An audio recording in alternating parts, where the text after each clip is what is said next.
All right, Bears fans, I couldn't help myself. I did it a day early. 2 weeks until the draft. I said I was going to do one per week, and with yesterday's video, if you haven't seen it, about us potentially trading down twice, all the top 30 visits that Ryan Poles is doing, and the position that they're in, more importantly, late first, early second, I think he's got big things up his sleeve. So, created this mock draft, revolved around that, and notice Caleb Williams is wearing number 13. Is he going to be number 13? We don't know yet. Maybe it's Keenan Allen, but we do know that Tyler Scott has taken number 10. So things are in the works. Someone's been talking, might be Keenan Allen already, since Caleb Williams isn't a Bear. Keenan Allen's probably paid him off, and he's going to be number 13. I personally want Caleb Williams to be number 12 to beat the Packers twice a year. Shove it down their throat wearing number 12. That would be sweet justice for me. So if you haven't checked out yesterday's video, go check it out, talking about the haul, getting the haul still, trading down with the Commanders into the second round. It could happen a variety of ways. It could happen by trading to 13 and then to 19 or 20 and not trading up again. I just like the idea of Ryan Poles trading down once, trading down significantly again with a lot of draft capital, and then trading back up in Arizona Cardinals style where he sees fit, where he sees his players going, since he's got so many on his radar, being able to trade up where he wants to, and saying now's the time to pounce. So I like that idea. So let's get right into it. Right here, this is our depth chart. So this is what we need, and this is why I like the idea of the haul still. We need multiple pieces: quarterback, wide receiver, defensive interior, possibly another wide receiver, probably not another wide receiver, guard, tackle, tight end, center, defensive end. We need a lot of things. We've gone over this a lot. We won't hound it. So with 1-1, we're taking Caleb Williams. That's pretty much the one set in stone at this point. It's going to happen. He's already correlating with all the other players. 1-1, Caleb Williams. Then we get into the fun of it. We'll go through these a little bit quick because it was on yesterday's video. But here's the trades. Number one, we're going to trade down with the Raiders. 113, 244, 4, 120, 112. The basis of this is the Raiders want to come up and get a quarterback. Okay. Number two, we're going to trade down with the Commanders. The basis of this is that they're going to come way up after they've got their need met. Let's go back to that just for a second. After they've got their need met of having a quarterback, their biggest need is defensive end. And they sold off the end of last year. They had the biggest cap space. They've worked hard this offseason. They've got a ton of draft capital to trade up. They've got 5 picks between the second and third round. So giving up 3 of those would give them a luxury of coming up and getting one of the best defensive end in the class. So with that, then we're going to trade back up with the Dolphins. Selected the Dolphins on purpose because it's subjectively speculated that the Dolphins would want to trade back and get more draft capital after they've lost their third-round pick for tampering. They would get a second-round pick from us, our third-round pick, and they would get a future third-round pick. It all makes sense. So let's get into the draft part of it. Here's our picks that we now have. Caleb Williams. We have the first from Miami, second from Washington, second from Las Vegas, third from Washington, fourth from Las Vegas, and then our own pick. And with that, now you can substitute Leatu Latu here. This is who I had yesterday in it. To me, it's whoever Ryan Poles falls in love with. They're both going to fall right in this range. Who are we going to trade up for? We're going to trade up for Chop Robinson in this one. Say Leatu Latu if you want to, but with the 21st pick, we're going to get our defensive end. Now, with the 36th pick, it's been speculated that all the centers are going to fall out of that first round. Jackson Powers-Johnson's going to be the first to go.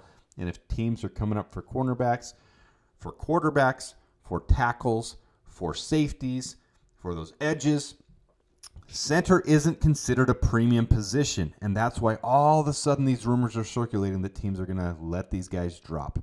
Graham Barton, Jackson Powers-Johnson, Zach Frazier, all 3 of those dropping into the beginning of the second round. Teams will be fighting up for them. The Bears are going to have the 36th pick. They'll be able to take Jackson Powers-Johnson because of the trade down with the Commanders. So I love it. We got our stud guy, our generational guy, our center. We've got him. Away we go. Now with the 44th pick, we're going to take Xavier Legette. We're still going to get our receiver. It's not going to be one of the core 3, one of the top 3 guys. It's not going to be Marvin Harrison Jr. or Nabers or Rome Odunze, and you guys know I want him, but the basis of this is Rome isn't there at 9, and I don't think they're going to be. I think Cardinals, Chargers, and Giants are all going to pick wide receiver. I really do. With this year's class of wide receivers and those top 3, I think all 3 of them are going to go right there, and that's what leads us to trading down. With that, we're going to take Xavier Legette. There's a lot of wide receivers right in this range. Ladd McConkey, who we know is now a top 30 visit for the Bears. Xavier Worthy, who's a top 30 visit for the Bears. Let's see who these last few top 30 visits are. Maybe we'll bring Xavier Legette in.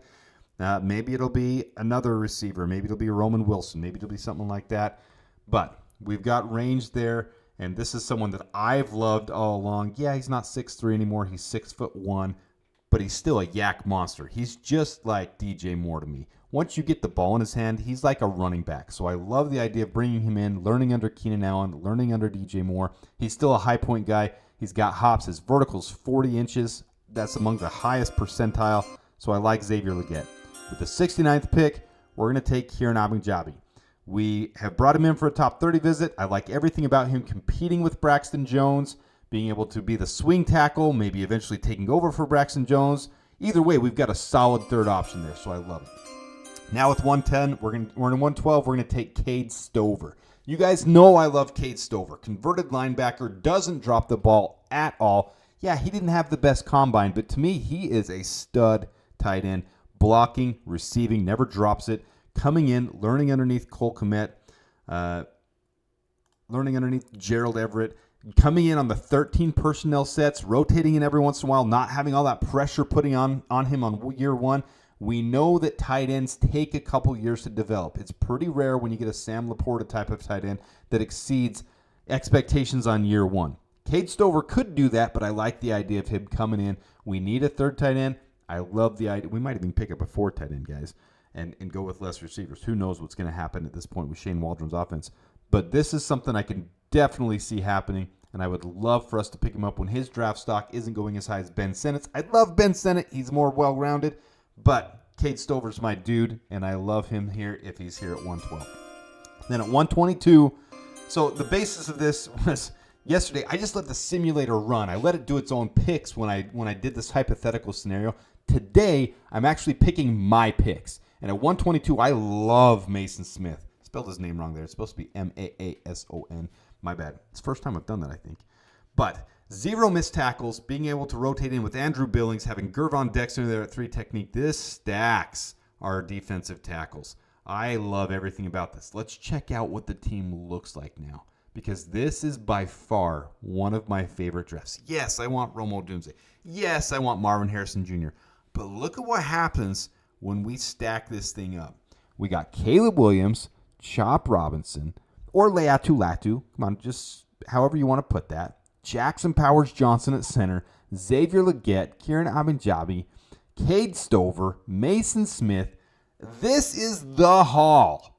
This to me is exactly, I'm going to be pulling for this. Now it's a two-edged sword. It's a double-edged sword, because now I'm going to be going into the draft having high expectations again. I'm going to be pulling for this, and there's a very small chance Ryan Poles will be able to pull off something better than what I've created right here in my own head.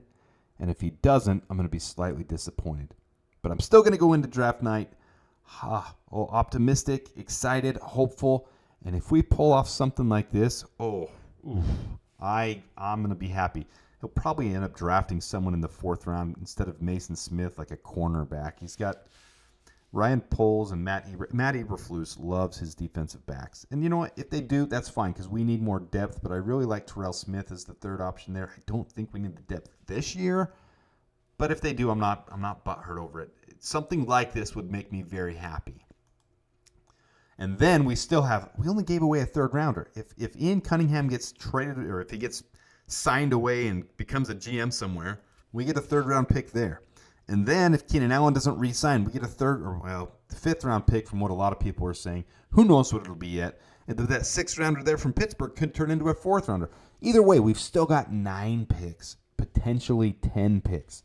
We've got even more. So we're not hurt for next year by giving up 1 3rd rounder this year to come up and be able to trade back up into the 1st round to be able to get Chop Robinson or Leatu Latu. Well, how does it make the whole team look overall? Guys, this is my favorite mock draft so far. Look at everything about this. Caleb Williams, Tyson Bagent, Cole Kmet, Gerald Everett, Cade Stover. On the offensive line, look at this offensive line. Coleman Shelton, Jackson Powers Johnson, not being forced into a situation on day one like John Michael Schmitz was, But maybe, because I really believe he is truly generational, maybe he does start day one. Who knows how that would end up?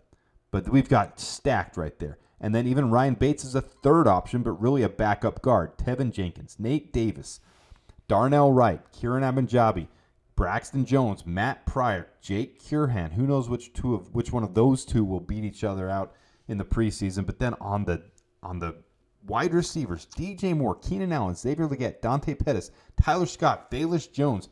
Running backs, Khalil Herbert, Roshan Johnson, DeAndre Swift, Travis Homer, Kerry Blasingame. And I think one of them will be cut, to be honest with you. Travis Homer or Kerry Blasingame. And if they are, you're going to see maybe another tight end be brought in. That's another day for another video. But this offense looks stacked. The defense doesn't need a lot of work. The biggest work it needs is right there on the defensive line. Chop Robinson coming in gives us 3 legitimate defensive ends. He would start day one. DeMarcus Walker would rotate in. If it's Leatu Latu, same situation. I like Leatu Latu more. I just used him yesterday, and it could be either one of them at 21. Maybe one of them's taken earlier at 14 by the Saints, or 17. Who knows? But then we trade back up to 21 and we grab the other one. Montez Sweat, Chop Robinson, DeMarcus Walker. I like it. Jacob Martin, Khalid Kareem. Solid depth. I don't see either of them getting a lot of playing time. But notice Dominic Robinson is gone. That's a dream of mine. Sorry, Dominic Robinson, but you're just not working out. It's absolutely terrible last year. And then Andrew Billings, Gervon Dexter, Zach Pickens, Mason Smith. The secondary is stacked. Linebackers are stacked. This is a team I am freaking excited about going into this season. This is, to me, my dream scenario now. Now that we're taking Caleb Williams, this still gives us a haul and solidifies this team with going into next year with stacked draft picks again in a deep draft again.